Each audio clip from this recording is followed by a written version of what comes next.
This is the plaintiff, Rose Hawaii. She says she's the owner of a skin spa in San Francisco, California. And like everything else in the world, she was shut down due to COVID.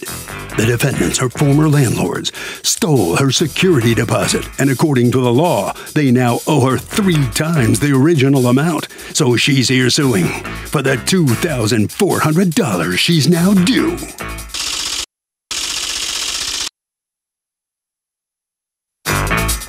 These are the defendants, Sean and Kevin.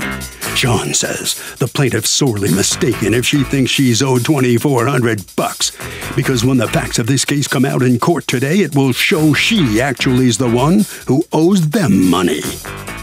They're accused of holding out on a tenant.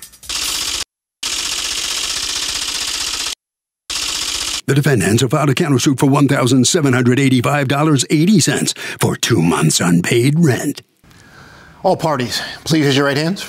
Welcome back to the People's Court. Next case on the docket. The plaintiff says her business was shut down as a result of COVID, and her landlord is heartless because he will not give her a break. He stole her security, she says. The defendant says, however, that the plaintiff is sorely mistaken because she isn't owed a penny because they're the ones actually owed money. It's the case of callously COVID. Thank you, Douglas. You're welcome.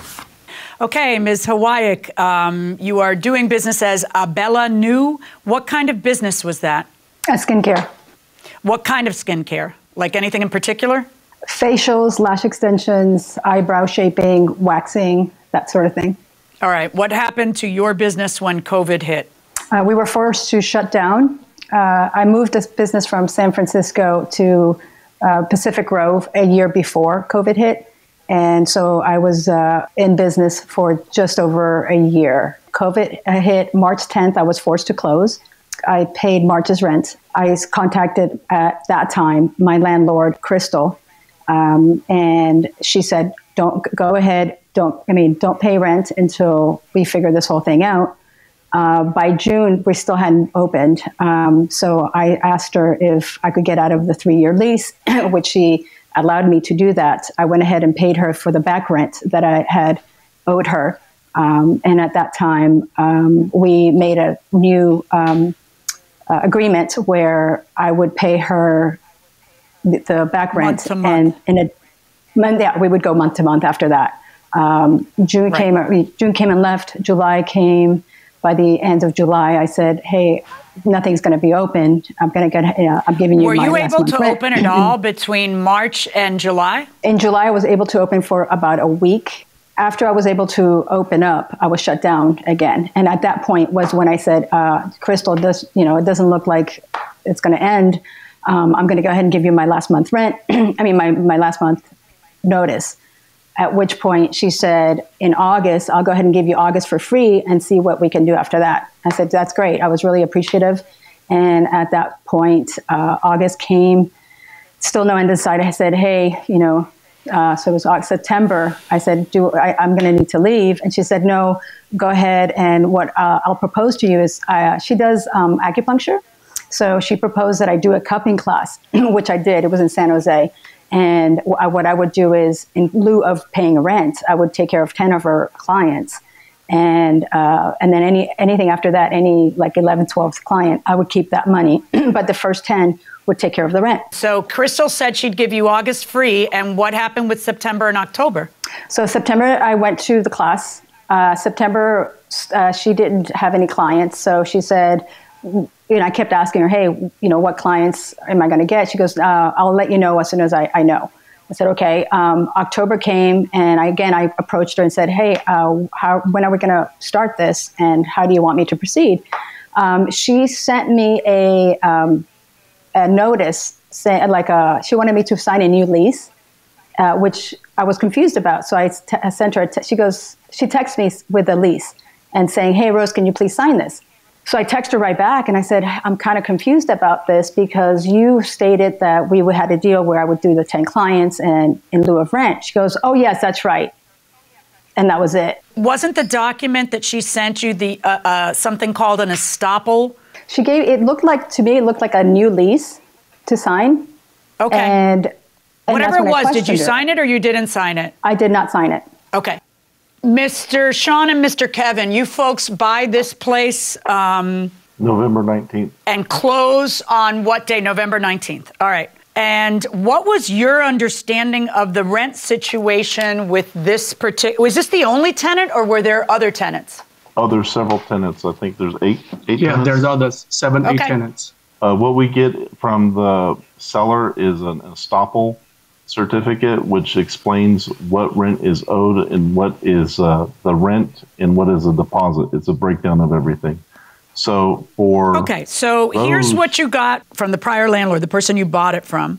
And it says paid through July, and then it says tenant gave me a 30-day notice. I provided some free rent, and tenant has decided to stay and negotiate with the new owner. Is that correct? That was correct. Okay. That was meant for So- the conversation they had. Okay, Yana, go ahead. No, you go ahead, Mr. Kevin. Are you Kevin or Sean? I take it you're Kevin. Kevin, that was meant for an exchange between Rose and the Crystal back on July the 15th, where that she gave Crystal a 30-day notice to move out. Crystal offered her free rent for the month of August. And that was meant for August only. And starting Says September... who? That's exactly what I've got to decide. It says that this was given to you in November, just before closing. And in November, she's saying, I provided some free rent. Ms. Hawaik's position is, I don't have to pay September and October because that was part of a deal I had with her. And your position on this is what? Why does she have to pay September and October? When you say free rent, that means you give somebody something without any return, without any reciprocation. So that was the case for the month of August. Crystal offered Rose free rent. Rose didn't have to do anything in return for that free rent. That's free. Right. When it starting September, there was an agreement verbally between them, not in writing. And on one, Crystal gave the rent in consideration for Rose performing the so-called cupping service. an opening. Right. That's more like a trade of bartering, not a free rent, because she will do something. No, I in agree. exchange That's a for the barter. rent. I agree with you 100%. So why is it? Let's hold on one second, Ms. Hawaii. Why is it that you didn't do the cupping? Crystal never sent me the patients. I was ready, and I actually. Okay. So if Crystal doesn't give her clients, and that's the reason why she doesn't do the cupping, then why doesn't she get the benefit anyway when she was ready, willing, and able to perform, and she did not breach? Do you have any evidence that she breached? In other words, that Crystal said, you've got to come. I have 10 clients. You've got to come. And then Ms. Hawaii says, nah, I don't feel like it today, or anything like that. No. Let me, I want to see Crystal's texts. Hi, Crystal. This is in July. After 5 months of being closed, I can't justify to keep paying rent without income. So unfortunately, this will be my last month. And then Rose asks her, what works better for you? For me to be out at the end of this month or mid-August? Crystal responds, you are a nice person and a great tenant. I want to try my best to help you through this difficult time. How about let's continue giving it a try till the end of August? Free rent. In August 20th, Rose texts, Crystal, I'll be out of town. Would you like me to remove my things? I mean, Rose must have given 30 days notice 400 times this way. Now, you made a decision to go ahead and leave the stuff there and wait and talk to the new owners. You try to contact them, or they contact you, and you say what to them? On November 24th, I get a message from Sean saying that he's a new owner.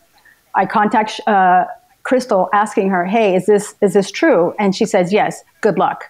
Great. So at that point, that's when I spoke to Sean and said, hey, this is what Crystal has been doing for me. Can you do the same? I'm not sure how that's going to work out because you guys don't. And he said, no, well, this is what we can do for you. And at that point, I said, well, I'll be out. I sent him a text basically saying, I'll be out, which was 6 days. I basically had 6 days to move out because November 24th was when I found out that he's a new owner. I moved out November 30th. Their beef, we've talked about September and October.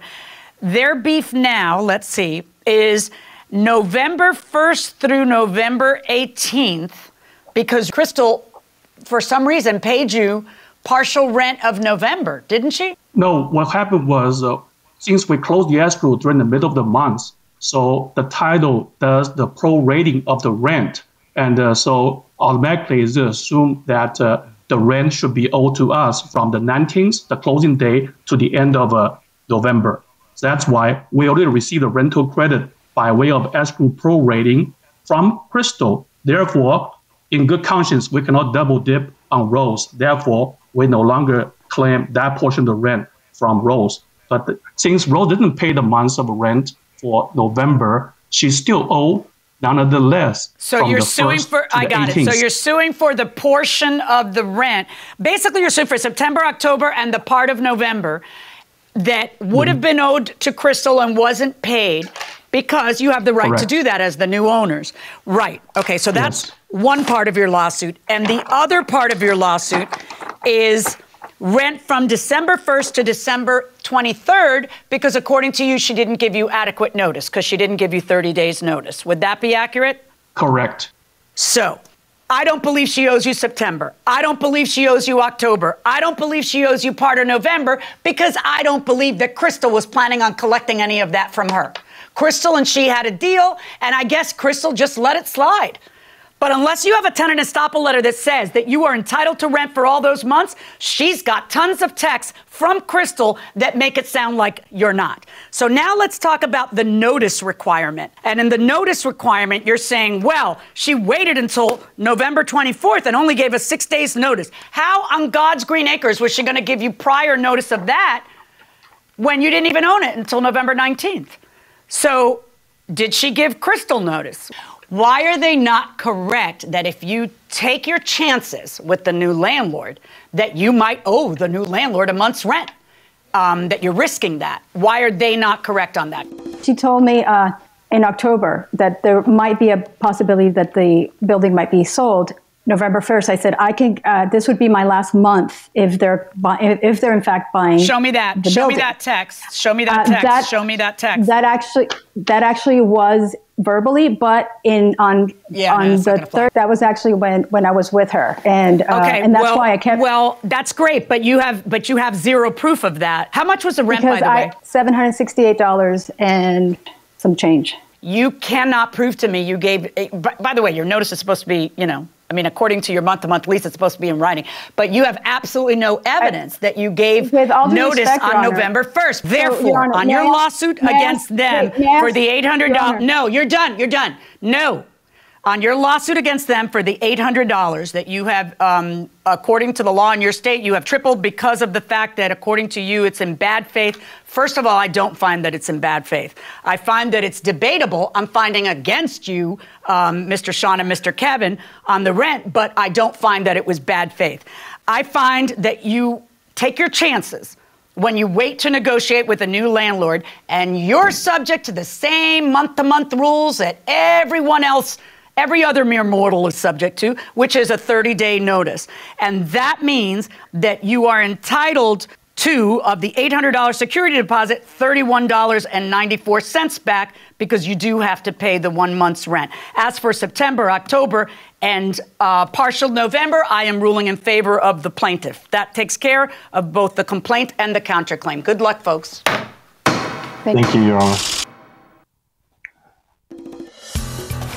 Sean and Kevin, let me ask you how you feel about the outcome of the case.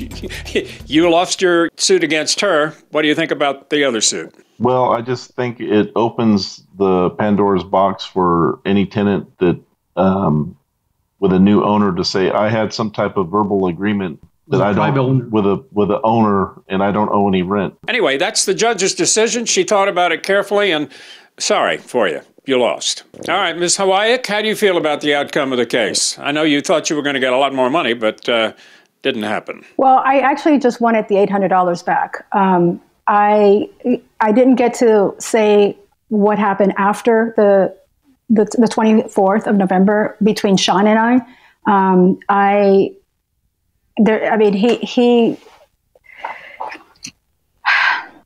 That's all I have to say.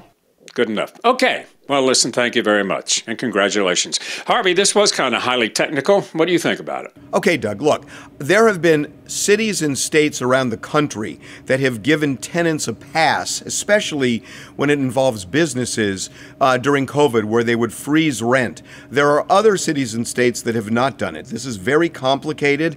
You need to know what the ground rules are in your jurisdiction. You should go online, type in the name of your city, COVID, rent, and forgiveness, and see what you find. But it varies wildly from state to state. And it may be that the same situation in two different states would be handled very differently. Marilyn, what's your guilty pleasure? Sausage egg McMuffin from McDonald's. Well, that didn't take you long to No, it didn't. Yeah, those are pretty good. And you kind of don't want everybody to see. And a Krispy Kreme donut. Delicious, right. We'll chase it with a Krispy Kreme donut. Now Right. What's yours? There's one thing I crave and I can't get enough of, and I get it every year because either you or one of my kids buys me a pint of it or something, and that's cotton candy ice cream. Which brand is it? It's from Cold Stone Creamer. And yeah. I don't know what's in it. There's like methadone in Blue. it. Some kind of chemical in it. It's just, I can't resist. It's just vanilla with blue. I'm sure it's made by a chemist, by some guy in a lab coat or something, who put it together, but it's so good. And I can't resist it, and I don't want anybody to see me eating it. You eat the entire thing on your own each birthday. I do. And then the sugar rush, I run all around the house. Yeah, you're bumping into to coffee tables and stuff. Yeah, so that gets me every time, but God, I love it.